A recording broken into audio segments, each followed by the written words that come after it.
Welcome to another episode of Talking Nerdy in the Bedroom with just me, just KJ. No Mike and Corey.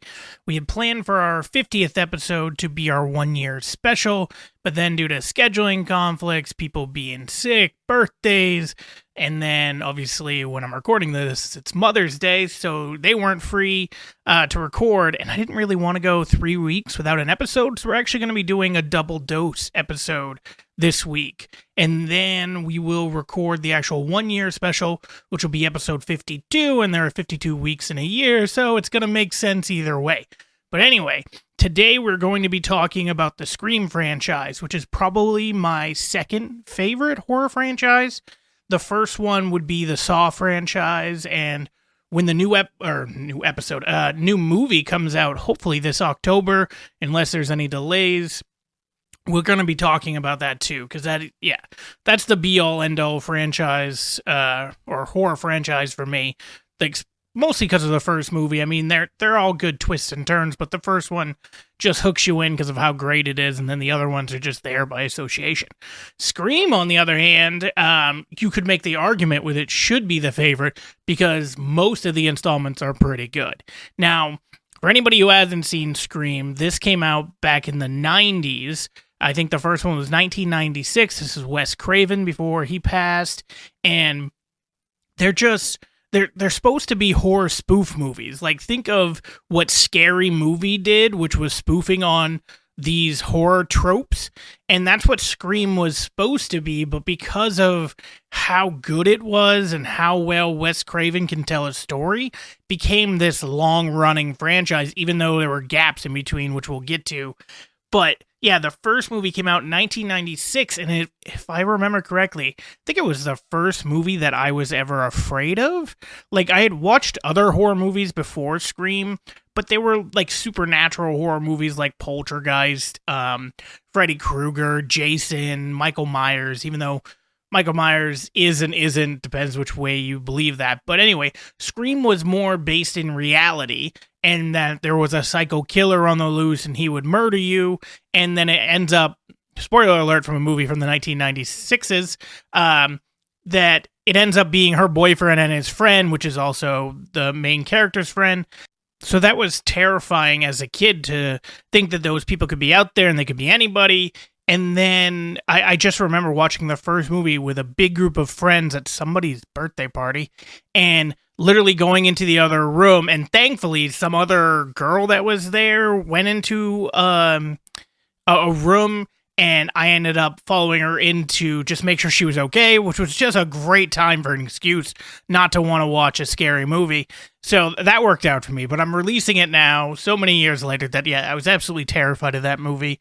And it was just done so well, especially now that you can go back and rewatch it, which I just did because they just released the newest Scream movie. So I went back and watched them all just to kind of like get ready for that. And there have been 6 of them, and hopefully potentially soon a 7th, but we'll see. But the first one follows Sidney Prescott and her group of friends, and You learn all this stuff about her mom, her boyfriend, and everything else going on, and you kind of get engrossed with the characters and learn to care about them. Even though this movie was from the 1990s, it still had a way to like pull you in. Then you had the follow-up sequel, which wasn't as good as the original, but I still thought it was really good. And Sydney, which is Neve Campbell, goes off to college, and you have just her and Gail Weathers, which is played by Courtney Cox, and then you have, Dewey, which is played by, what is it? David Arquette, that's what it is. And then, so all of them make their return for the next movie, and it's just, I loved it. I loved them playing on the motif in the second one. The boyfriend could be the bad guy when he ended up not being the bad guy, and kind of like Sydney pauses, which gives him a chance to actually die.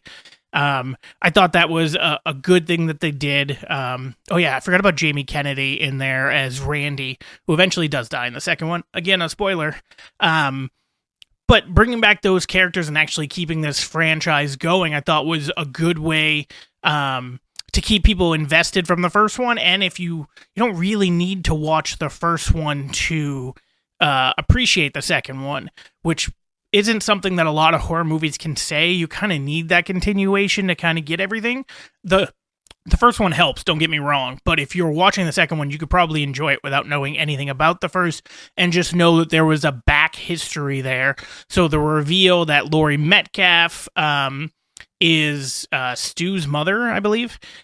She becomes one of the killers, obviously, with somebody else, and that reveal that she is there and that there's a second killer, I really liked. Plus, it's Timothy Olyphant, which if you guys haven't seen him in anything, please go watch Justified. It's a fantastic show, and they're about to do a revival of it this summer, I think. Continuation from the books. But yeah, it's great. Anyway, so yeah, the second movie is really good, and the only problems with both the first and the second movie that I had is there were a lot of fake out deaths with the main characters.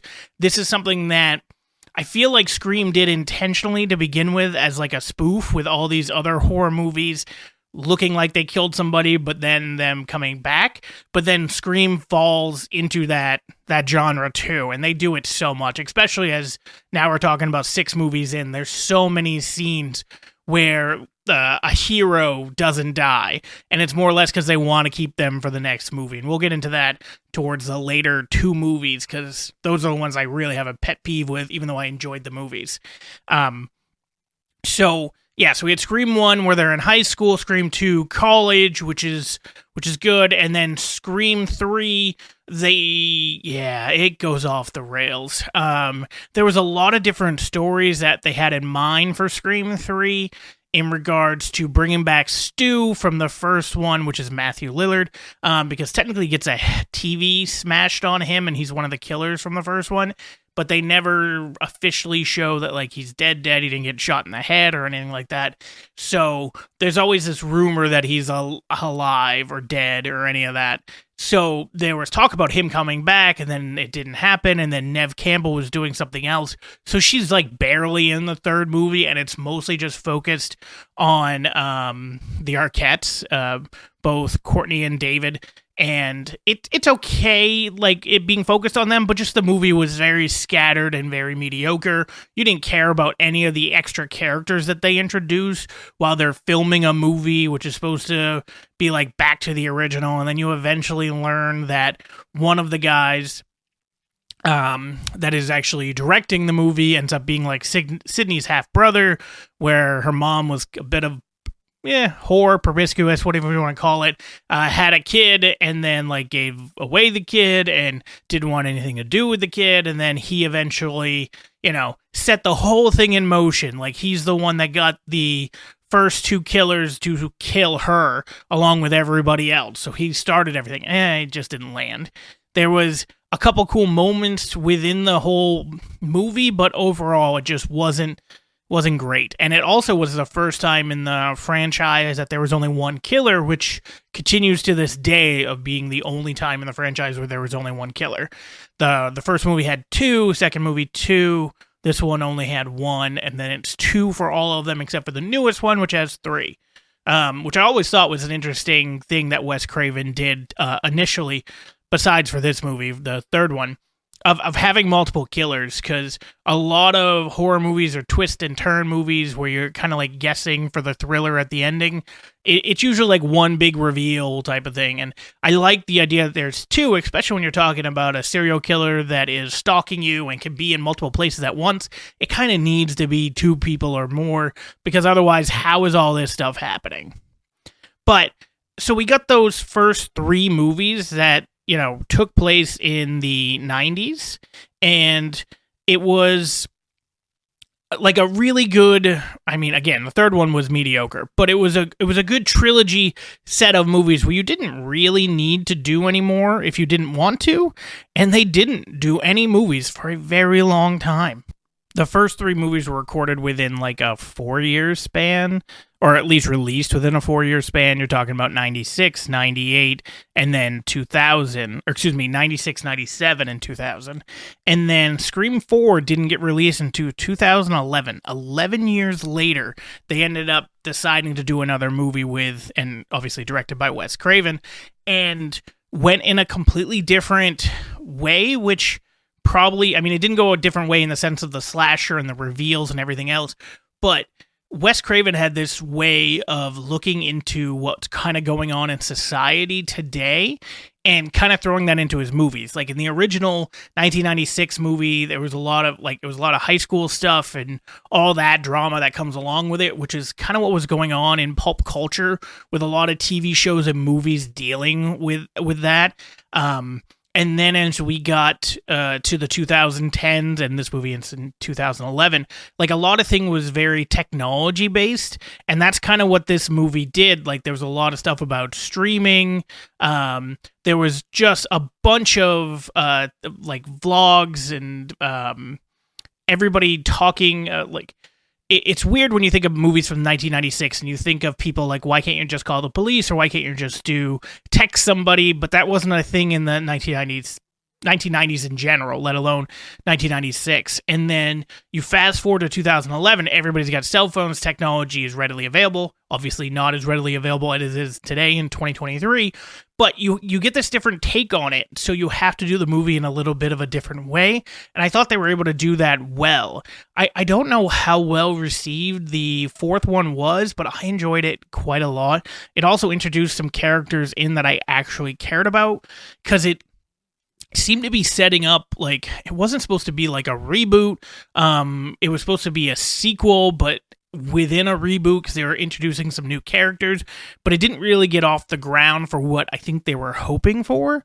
But obviously they brought back David Arquette, they brought back Neve Campbell, Courtney Cox, but they introduced people like Hayden Panettiere, Emma Roberts, Rory Culkin, and those people, like, you actually kind of care about in the movie. They spend time getting to know them and interweaving them within the story, and I loved the killer at the end. Now, this is going to be a 12-year spoiler, but I love that the killer at the end was Sydney's niece, that she wanted her moment in the sun, so she orchestrated everything, got Culkin's character to basically agree to murder and live stream everything so she could look like this damsel in distress that managed to, like, fight off everybody and become the hero like her aunt was. That is just a great story to me, even though, like, some of the execution wasn't exactly there, but I love the idea that she looked up to her aunt, saw how famous her aunt was. Everybody was talking about her because obviously they're still live in the same city, and her always wanting that. And in 2011, everybody was trying to, I mean, they still are, especially now with TikTok and everything, but everybody's trying to become famous, YouTube famous, and trying to go out on these platforms where everybody will know your name, and you don't have to go and, you know, be a celebrity that's in movies or TV. You can just kind of do it on your own. And having that character's motivation be that, I want to be famous, your time is done, I need to be the only survivor, I thought was a great reveal. And then the way that they basically released the information, or I don't know, gave away the information that she knew, or excuse me, that she was the killer, and then Dewey and Gail, which is again the Arquettes, the way they knew that it was happening, or that the niece was the killer, was she slipped up in the end saying that both Gail and her would have the same wound. And it's just a throwaway line until you think about, like, she wasn't in the same room as me. We've been kept apart. I've been in the hospital. She has no idea how I got wounded or where. So how would she know that? And it became, because either she was the one that stabbed her, or she knew about the stabbing because she's one of the killers. So that was a great reveal that then, you've got another ending sequence that was pretty good, and then her going to jail, and the very end of the movie with everybody talking about, because they don't know that she's the killer yet, all these news coverages talking about her being the hero. So she is going to have that like 15-minute of fame, which is then going to morph into a different type of 15-minute of fame, because then it's going to be announced that she's the killer. You haven't heard anything really about her since that movie. So I'll be interested if they touch on that at all in the future. But it wasn't the reboot sequel that I think that they wanted. Well, that actually comes 11 years later. They have this tendency, apparently, to wait 11 years. So that was Scream 4, and then there's a Scream 5, which they did something stupid that I hate that movie studios are doing, which they're just calling the movie the same name as the original. They literally just call it Scream. Instead of calling it Scream 5, they just went right to Scream, and they don't want the franchise to look old. It is technically like a reboot sequel and done right this time. It just, I didn't really understand. I know it's a relaunch of the film series, but why not just call it Scream 5? Like, especially with the next movie afterwards, you called Scream 6. So it's literally pointless, and it's just a way to confuse people. I hate when movie studios do that. Either have a tagline after each installment, or have a number, but you don't have to call it the same name again. Halloween did the same thing, and it's just, I don't get it. Anyway, so in the 2022 movie that released last year, that was during COVID, so it actually released straight to Paramount, which, by the way, or Paramount Plus. By the way, all of the movies are on there currently, so if you haven't seen any of these Scream movies, I highly recommend it, especially if you like slasher movies. So Scream, the 2022 movie, I'm just full of mistakes today. I wasn't expecting to record a podcast solo, so I'm going to blame the other guys for all my mistakes. So if you hear a mistake, you blame Mike or Corey. Anyway, so for this movie that released last year, this is the first one done without Wes Craven because he had passed away. It's the 5th installment. It's supposed to be a direct sequel to Scream 4. Which it is. It's just obviously 11 years in the future. They do bring back all the originals again, and you actually, in this one, a spoiler if you haven't seen this one, because this is only a year old, Dewey dies. Thankfully, not that he wasn't a good character, because he was great in this. He gets like paralyzed in the first one because he gets stabbed a bunch, so like his injuries carry over through all the movies, which I thought was great. But everybody else's, more or less, is kind of fine, besides for some scars, which is whatever.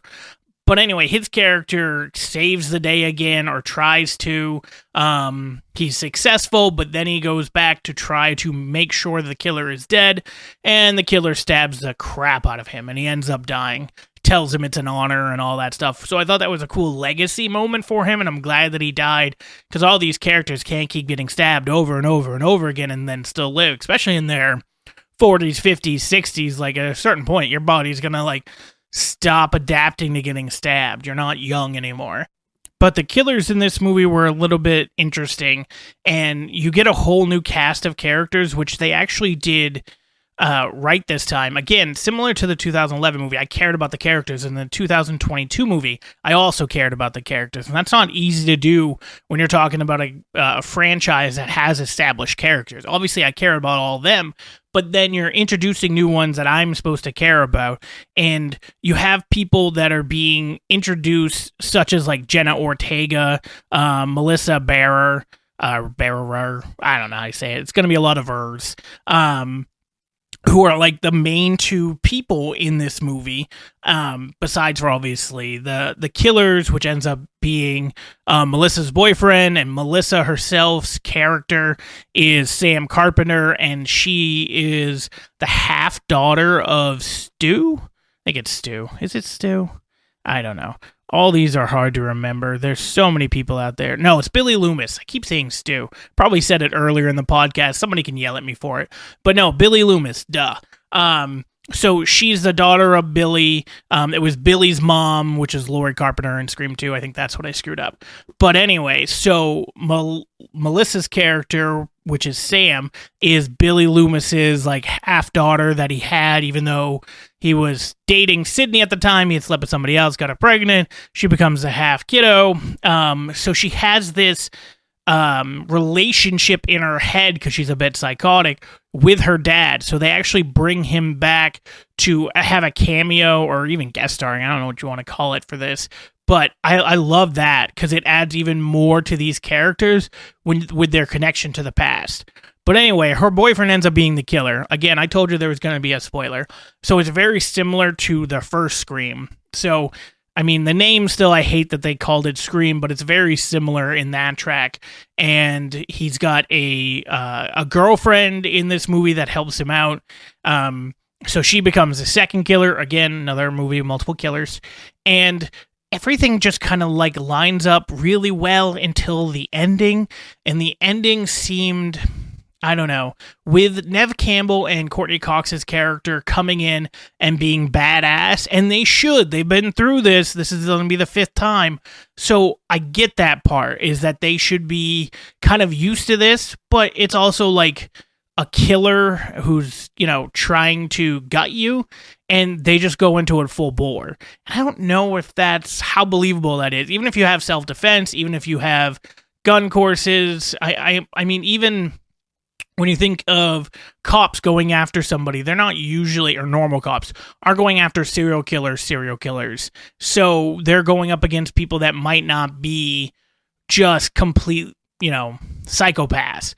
So Sydney and the Arquettes and everybody's going, like, they try to chase after them. Now, Dewey makes sense because he's always had that innate ability that he wants to protect, but the other two kind of like, I don't want to call them damsels in distress, because there's a few times throughout the series where they then, you know, put the pedal to the metal and went after the killer. But in this one, that seems like all they do, which, I don't know, it felt like a bit of a deviation from what they should have done. But how often, or how long can you make them scared little girls, especially when they're in their 40s? So I get that. It felt weird. So I'm glad they had the other characters who were still scared and novices to this. And I really liked Sam's portrayal in this by Melissa. She did really well, a very well done job being Billy's daughter and showing the psycho side, and then trying to get away from that. And then they did a really good job trying to like frame her for being the killer because of that information. Like, all of that I thought was really well done and very good storytelling. But when the movie was over, I immediately heard there was going to be another movie, which I was thankful for because I like the Scream franchise, but I wasn't sure where they were going to go with it. And these were all kids, for the most part, that were in high school during this. So, again, very similar to the first one. And then you get the sequel, which just came out a few months ago, Scream 6. And they're in college, very similar to the Scream 2, where Sydney goes off to college. However, this is the first entry without Sydney Prescott or Neve Campbell in the movie.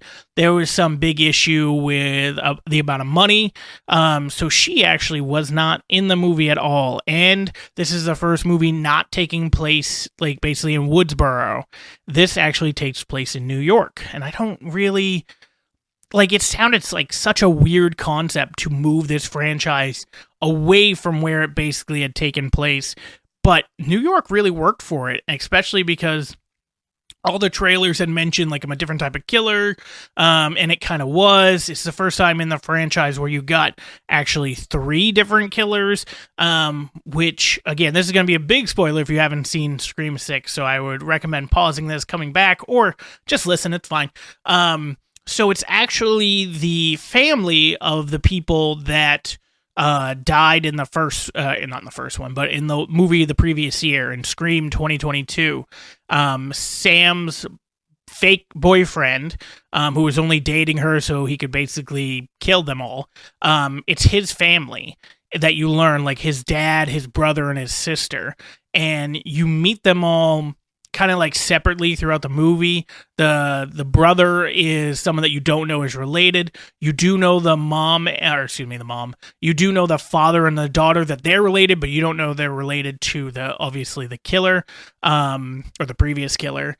So it's it wasn't something that I expected, but it was something that made sense. You eventually get into this whole other area where it's just shrine full of all this Scream stuff, or at oh god, I've forgotten what they've called the Scream movies in Scream. Oh god, the Woodsboro. I know it's the Woodsboro Massacre, but the Ghostface killers. Oh, it's called Stab. That's what it was called. But anyway, he's obsessed with Stab. He's obsessed with the actual real-life stories. So he buys all this memorabilia, and his dad helps him and buy the memorabilia, not about setting up all the murders and everything. But eventually, after his son is killed, like, his family goes bananas. There's a fake death scene in this one, which I don't really like. But I did like that this was, again, another callback to the second Scream, because it's the family coming after the people that killed their family in the previous movie. So that was a good little reveal. It did make you guess a couple times who the killer was, as I picked out one of the killers almost immediately, which was the dad, who was a cop. Just a lot of the stuff that he said and did just didn't seem right. They killed his daughter, but she didn't really die. It was like, that's the fake out I was just talking about. So I didn't realize she was a killer, so that was interesting. And then they called out one of the killers early on, but it was so obvious that it shouldn't have been him, but it was, and he was the other brother. So that was fine. It was really weird seeing, like, guns be used rather than the regular knife. It was really weird to see some of the other stuff that they implemented to try to create tension, but it worked most of the time.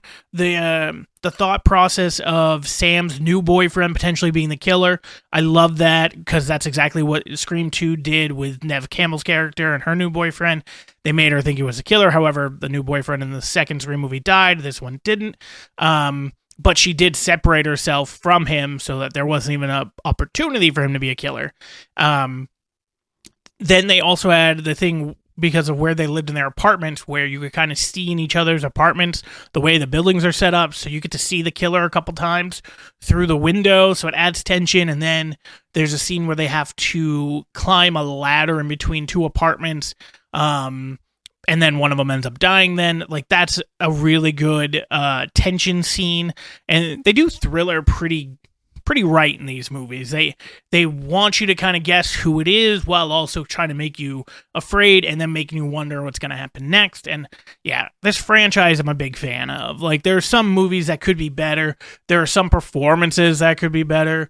There are some tropes that they lean heavily into, more than they probably should, even though it's based off, the whole point was to be a spoof. But overall, the franchise is just really good. And it's, especially for horror fans or slasher fans, it's really good. Now, the TV series, on the other hand, and if you didn't know there was a TV series, good for you, because it wasn't good. There was a TV series on MTV called Scream, and it wasn't great. And it had a different mask, and I hated everything about it. That's why I'm not going to spend any time at all talking about it. We're just going to talk about the main series in the franchise, which is 1 through 6. And now there is a plan for a 7th. I don't know if or when we'll get it, but this movie, the one that latest came out, Scream 6, was a commercial success for them. Like, made, I think, upwards of like 150 million, I think over that, which was quite a bit based off of what their budget was. And the movies definitely have been popular, and they have some people in it that are blowing up, especially Ortega right now. So if they keep capitalizing on that, it'll definitely do something. And I'm very curious, because at the end of this movie, both sisters, which is Jenna Ortega and Sam, murder people, and they do it kind of viciously. So I'll be curious if they go heavily into them getting a little bit sadistic, or is Jenna Ortega's character going to become the next killer because she enjoyed it too much, yet she doesn't have the same link to Billy Loomis that Sam characters does. So Sam is like trying to stop herself from all this crazy stuff, and Jenna could just be going down the bad path. I don't know. But it was a lot of fun. I'm hoping that they end up doing it. I'm hoping they bring Neve Campbell back, just to end her story. Even if they kill her, that's fine. But there's got to be something, and it shouldn't be a quick kill either. It shouldn't just be in the opening scene. Oh, speaking of that, I can't believe I didn't talk about this. All of these movies have had an opening or cold open where it has a kill, and most of them are okay. The one in the original is pretty good, and then the other ones are meh. Especially, what is it? It's Scream 5 or 6. No, 4 or 5 that has one where it's like a cold open within inside a cold open, which is them watching a movie that has cold opens, and it's meh. But this latest one, Scream 6, has probably one of the best cold opens, especially of the Scream franchise. It might even beat the first one, with this lady getting on like a Tinder date, getting text, and called from the guy, who eventually like leads her into an alleyway and then murders her. But it's done so well, which then leads into another part of the cold open where, because immediately they reveal who the killer is, except that he's not the killer. He's a different killer, like a copycat killer. Oh, it's just really well done. And they should pat themselves on the back for that. I don't know if there's ever a chance to, beat or match that, because it's just so well done. But anyway, Scream, fantastic franchise, is something that everybody should watch, enjoy, and if you just want to sit down for a couple hours, watch a quick movie, like, I think once you watch the first one, you're going to want to watch the other ones. Even though there's technically no need for a sequel after the first one, there's no need for a sequel after most of these movies, except for probably the one before last. They kind of are standalone films, but when you add more to them, you add more depth to the characters, you add more backstory, and yeah, I'm a big fan. I'm be excited for the 7th, and if they keep going, we'll have to see. Oh, I did say that I was going to talk about later about like the fake death scenes, and I mentioned it briefly, but you have Gale in this one getting just absolutely stabbed a bunch of times. You also have one of the new guys they introduced in the movie from 2022 get stabbed a bunch, and he got stabbed in the 2022 and it looked like he might die, but they kept him. It's like, okay. And then he got stabbed really like a lot in this newest installment, and you're like, okay, so they didn't kill him last time, so they are killing him this time.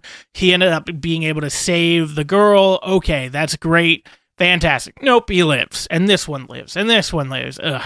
They got to get away from that. If they can get away from that and like actually make some of these stabbings matter, or do something like they did with Dewey and show the consequences of those stabbing, because in this latest movie, everybody, because Dewey's dead at this point, everybody's fine. Like, everybody's been stabbed. They've got scars, but there's no actual physical ailments that they're suffering from, even though they've all been stabbed multiple times.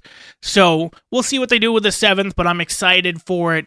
We're going to end the solo podcast there. The next episode, which will be releasing the same day, this one's going to be, I was going to do it on a franchise, but I mean, it's not really a franchise. It's just going to be on M. Night Shyamalan movies, and he does have one franchise, which was obviously Split and Unbreakable and whatever the other one was that they did, Glass, that's what it was. He has that franchise, but I'm going to talk about all of his movies. So that'll be next, and then next week, after episode 50 and 51 that I'm doing right now, next week will be our 52nd episode, which will be the special, which we have something special planned for it, so hopefully that's going to be recorded this coming Thursday. All right, we'll catch you in the next one.